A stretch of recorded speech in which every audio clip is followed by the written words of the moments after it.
سننے والوں کو ارشد کندی کا سلام۔ 25 مارچ کا جلسہ نون لیگ نے اپنے لیے زندگی اور موت کا مسئلہ بنا لیا تھا۔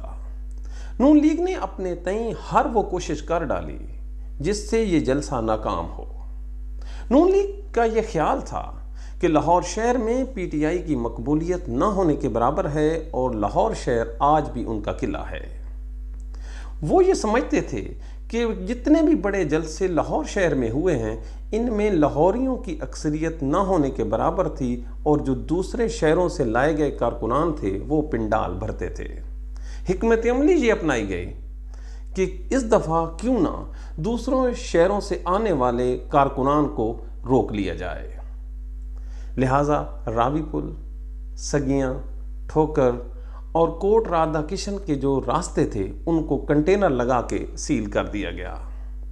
اب دوسری حکمت عملی یہ تھی کہ کوئی بھی اچھا بھلا شخص 6 کلومیٹر کا فاصلہ پیدل نہیں چل سکتا، لہٰذا سول سیکریٹریٹ، مینار پاکستان جانے والے دیگر راستے کوشش کی گئی کہ 6 یا 5 کلومیٹر کے درمیان ان کو سیل کر دیا جائے تاکہ لوگ نہ پہنچ سکیں اور تھک کے اپنے گھروں کو لوٹ جائیں۔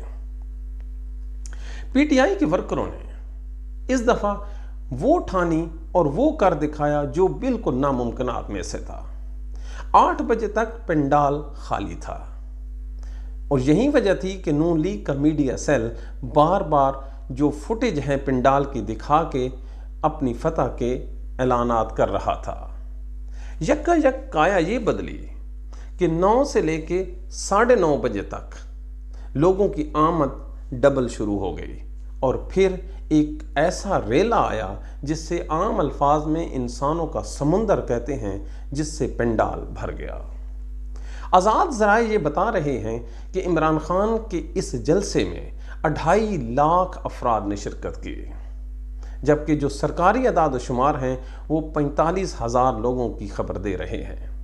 ان دونوں کا آپ موازنہ کریں تو درمیان میں بھی رکھ لیں تو اگر 1 لاکھ بندہ بھی پی ٹی آئی نے لاہور شہر کا اکٹھا کر لیا تو یہ بہت بڑی گیدرنگ تھی۔ دوسرا، اس جلسے نے ایک حیران کن ٹائمنگ دی۔ پاکستان کی تاریخ کا یہ پہلا جلسہ تھا جو رات کے 11 بجے شروع ہو رہا تھا۔ عمومی طور پہ رات کو 7 بجے 8 بجے جلسے ختم ہو کے لوگ اپنے گھروں کو چلے جاتے ہیں۔ موسم کی خرابی، پولیس کی سختیاں، نگران حکومت نہیں نون لیگ کی حکومت کے وہ مظالم جو دیکھنے والے دیکھ رہے تھے اور سہنے والے سہ رہے تھے، اس کے باوجود اتنا بڑا جلسہ اور عمران خان کا فاتحانہ انداز۔ یاد رکھیے عمران خان نے اس جلسے کے لیے 1 گھنٹے کی تقریر تیار کی تھی۔ لوگوں کا جوش و خروش اور پنڈال میں لوگوں کی موجودگی کو دیکھتے ہوئے یہ جو خطاب ہے اس کا ٹینور بھی بڑھ گیا۔ اب سوال یہ ہے کہ اس جلسے سے پی ٹی آئی نے حاصل کیا؟ ناظرین، یہ بات طے ہو چکی ہے کہ سپریم کورٹ آف پاکستان میں الیکشن کے التوا کا کیس لگ چکا ہے۔ یہ جو جلسہ ہے یہ بہت ہی دور رس اثرات چھوڑے گا اس کیس پہ۔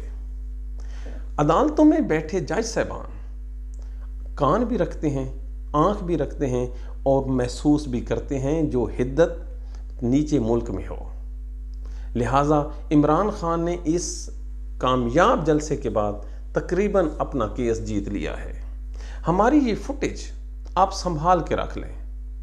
یہ case supreme court of Pakistan کا فیصلہ عمران خان کے حق میں آئے گا۔ یہی وجہ ہے کہ نون لیگ کی صفوں میں آج ماتم ہے۔ مریم نواز شریف اتنی سخت خفا ہے نون لیگ کی جو لیڈرشپ ہے لوکل لیول پہ کہ آپ لوگوں نے کیوں نہیں روکا یا کیوں غلط اطلاعات دیں کہ پی ٹی آئی کی یہاں پہ مقبولیت نہ ہونے کے برابر ہے۔ اس جلسے کے بعد عمران خان یہ کہہ سکتا ہے کہ لاہور پی ٹی آئی کا قلعہ ہے اور یہ قلعہ نون لیگ سے چھین لیا گیا ہے۔ یہ اتنی سخت اور بڑی شکست ہے کہ آج نواز شریف کو اپنے ٹویٹر اکاؤنٹ پہ جانا پڑا اور عمران ریاض جیسے صحافی جو عمرے پہ گیا ہے اس کے متعلق ٹویٹ کیا کہ کیا شیطان کے چیلوں کا عمرہ ہوتا ہے یا نہیں۔ اصل میں یہ شو کر رہا ہے ان کی مایوسی، ان کا غصہ۔ ہائے قسمت، وقت اور حالات ہمیشہ ایک جیسے نہیں رہتے۔ بڑے بڑے بادشاہوں سے ان کے قلعے چھن گئے، نواز شریف آپ سے لاہور چھن گیا۔ Thank you.